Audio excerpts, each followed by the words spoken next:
Ralph Waldo Emerson once said, "What lies behind us and what lies before us are tiny matters compared to what lies within us." This profound statement encapsulates a truth that is often overlooked in our fast-paced, externalized world.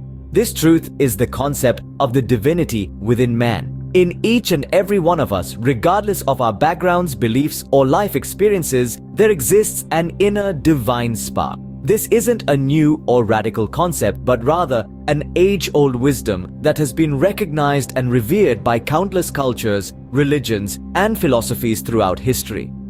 This divine spark is not something physical or tangible. It's not something that can be seen with our eyes, touched with our hands, or measured with scientific instruments. Rather, it's an intrinsic part of our being, an essence that transcends our physical form and connects us to the greater universe. Some may call this divine spark the soul, others may refer to it as the spirit or the inner self. The name we give it isn't important. What matters is the recognition of its existence and the understanding of its significance in our lives. This divine spark is what gives us our sense of purpose, our capacity for love and compassion, our ability to create and to appreciate beauty. It's what inspires us to strive for more, to seek truth and wisdom, to aspire to be better than we are. And yet, despite its profound importance, the divine spark within us is often ignored or neglected. We get so caught up in the external world, in the pursuit of material wealth and social status, that we forget about the divine spark within us. We forget that our true worth and potential lie not in what we have, but in who we are at our core. The divinity within us is not a concept restricted to any one belief system, but rather a universal truth recognized by many. It's a reminder of our shared humanity, our shared divinity, and our shared potential for greatness. It's a reminder of the divine spark within each and every one of us. From ancient religions to modern faiths, the concept of divinity within man is a common thread. As we journey into the heart of different religious perspectives, it's fascinating to note how each one perceives the divine within us. From Christianity to Hinduism, Buddhism, and Islam, there's a myriad of interpretations, yet a shared understanding of an inherent divinity. Christianity, for example, speaks of the divine image imprinted on each individual. The Bible, in the book of Genesis, states that God created man in his own image. This belief underscores a divine likeness in humanity, pointing to our capacity for love, morality, and spiritual growth. Yet, it's not to be mistaken as a claim to divine status, rather it emphasizes the potential for godly character within us. In contrast, Hinduism speaks of Atman, the individual soul, as a fragment of the divine Brahman. It's like a spark from a blazing fire. The Upanishads, ancient Hindu texts, often refer to this divine essence as the true self. The goal of life, according to Hinduism, is to realize this Atman-Brahman unity, shedding the illusion of separateness. Buddhism, while not explicitly theistic, teaches about an inherent Buddha nature in all beings. This concept is not about an external divinity, but a potential for enlightenment within. The Lotus Sutra, a key Buddhist text, affirms that every being can attain the enlightened state of a Buddha, tapping into an inner wisdom and compassion that transcends the ordinary self. Then we have Islam, which presents the idea of fitra, an innate disposition towards virtue and understanding of God. The Quran states that Allah breathed His spirit into man, implying a divine connection. However, Islam strictly separates the creator from the creation, emphasizing that this connection doesn't equate to divinity in humans, but rather points to our spiritual capacity to recognize and worship God. These are just a few examples, but they highlight the rich tapestry of religious perspectives on the divine within us. Each faith, in its unique way, points to an inherent divinity or spiritual potential within man. They offer different paths to uncovering this divine seed, whether it's through love and morality, self-realization, enlightenment, or worship. Of course, the interpretations and practices vary, shaped by cultural, historical, and philosophical contexts. Some emphasize the transcendent aspect of the divine, while others focus on the immanent, the divine within. Some see it as a potential to be realized, others as an inherent quality to be nurtured.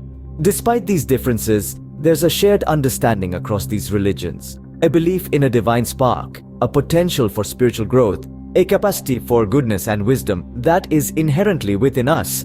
It's a testament to the universal quest for meaning, purpose, and transcendence that transcends religious boundaries. Despite the differences in religious doctrines, the belief in an inherent divinity within man is a shared understanding. Scene script. Philosophy, the love of wisdom, also has much to say about the divine in man. Let's embark on a journey through time to the era of ancient Greece, where the seeds of philosophy were first sown. Socrates, often regarded as the father of Western philosophy, proposed the concept of the daimonion, or inner divine sign. This was a form of divine intuition that guided him, a spark of the divine within. Socrates believed that the pursuit of virtue was the highest form of human endeavor, and in this pursuit we come closer to our divine nature.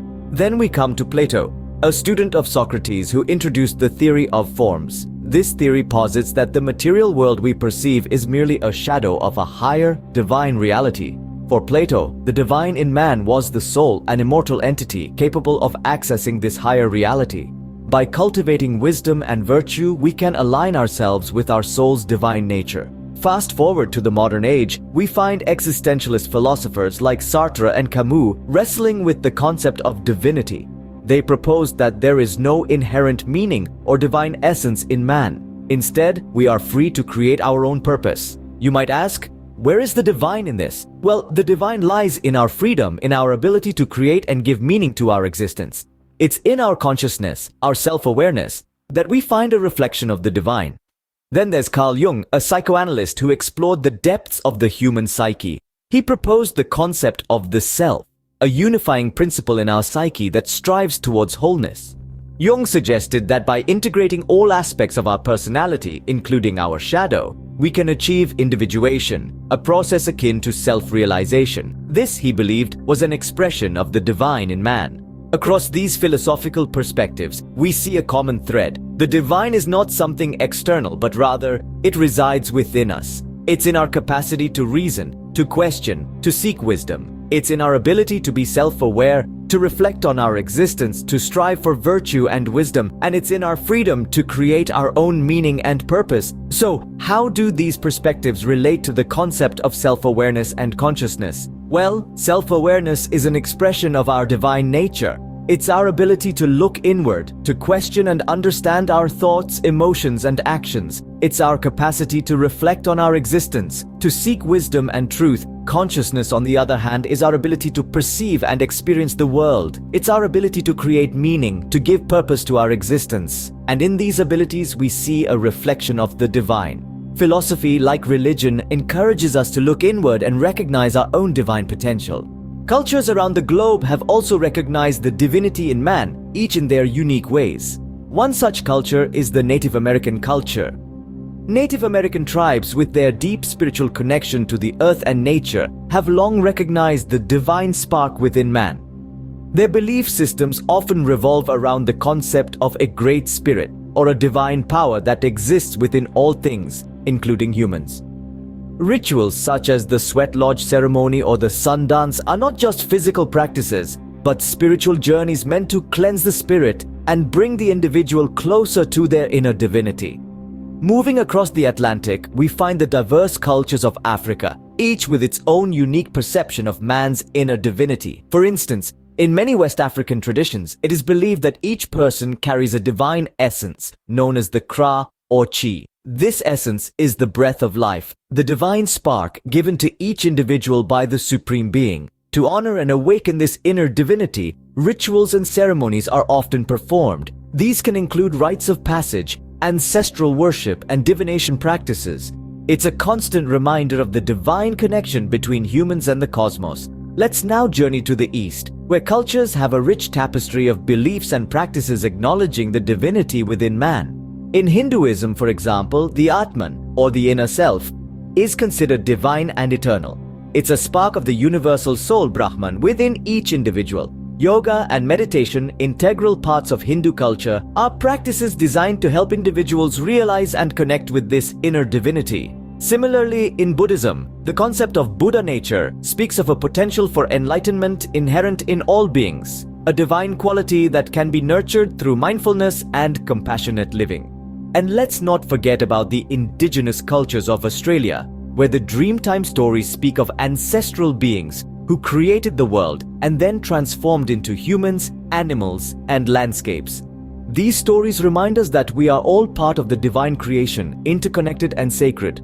The rituals and ceremonies that revolve around these stories help individuals connect with their ancestral divinity and the divine essence of the world around them. From the vast plains of North America to the diverse landscapes of Africa, from the spiritual depths of the East to the ancient wisdom of Australia, cultures around the world have long recognized and honored the divinity within man, whether it's through rituals, ceremonies, or everyday practices. These cultures remind us that we are more than just physical beings. We carry within us a spark of the divine, a sacred essence that connects us to the cosmos and to each other. These cultural practices remind us that the recognition of our inner divinity is a universal human experience. Having explored the divinity in man from religious, philosophical, and cultural perspectives, we now turn the lens on ourselves. When it comes to exploring our own divinity, it's crucial to understand that this journey is deeply personal. Each of us will have a unique experience, and that's okay. What matters is that we embark on this exploration with an open heart and a curious mind. One of the most effective ways to start this exploration is through introspection. Introspection is the practice of examining our own thoughts, feelings, and motivations. It's about asking ourselves questions like, what are my values? What gives my life meaning? What am I grateful for? Through introspection, we can gain deeper insight into our true nature and ultimately, our inherent divinity. Meditation is another powerful tool for exploring our divinity. Meditation allows us to quiet the chatter of our minds and tune into our innermost selves. It's a practice that takes us beyond the surface level of our existence and into the depths of our being. When we meditate, we create a space within ourselves where we can connect with our divine essence. Mindfulness, too, can help us tap into our divinity. By practicing mindfulness, we learn to live in the present moment, fully aware and engaged. We learn to appreciate the beauty of every moment and to recognize the divine in the everyday. Self-reflection is another critical component of exploring our divinity. By reflecting on our experiences, our choices, and our reactions, we can gain valuable insights into our character and our essence. It's through self-reflection that we can understand how we are growing and evolving and how our divinity is unfolding within us. Remember, exploring your divinity is not a one-time event. It's a continual process of self-discovery and self-improvement. It's a journey that involves patience, courage, and a lot of self-love. Exploring your own divinity is a personal and transformative journey. So take your time, be gentle with yourself, and embrace the adventure of self-discovery. You might be surprised at what you find. The journey to discovering our inner divinity is a journey towards self-understanding and self-love. A journey that takes us through the corridors of religion, philosophy, and culture to the very core of our being. A journey that is as unique as we are. We started by exploring that divine spark within, that innate sense of something greater, something beyond the physical realm. This divine spark is not confined to the boundaries of our bodies, but rather, it is an integral part of the vast cosmic consciousness. We then navigated the religious perspectives, looking at how different faiths perceive the concept of divinity within man. Whether it's the Atman in Hinduism, the Buddha nature in Buddhism, or the image of God in Christianity, we saw a common thread, the affirmation of a divine aspect within us. Next, we delved into the philosophical perspectives, from the ancient wisdom of the Greeks to the modern existentialists. We discovered that philosophers have long grappled with the idea of divinity in man, pondering our place in the universe and the nature of our existence. We also explored cultural perspectives, realizing that the idea of an inner divinity transcends geographical boundaries and cultural differences. It's a universal concept found in cultures around the world, a testament to our shared human experience. Then, we embarked on the most personal part of the journey, exploring your own divinity. We discussed different ways to connect with and nurture this divine aspect, from meditation and mindfulness to acts of kindness and compassion. The key takeaway being that this exploration is an ongoing process, a lifelong journey. So continue to explore, to question, and to grow. Recognize the divinity within you and see it in others too. For it is through this recognition that we foster a sense of unity, compassion, and love. Remember, the divinity within you is not a distant concept. It is here, it is now, and it is you.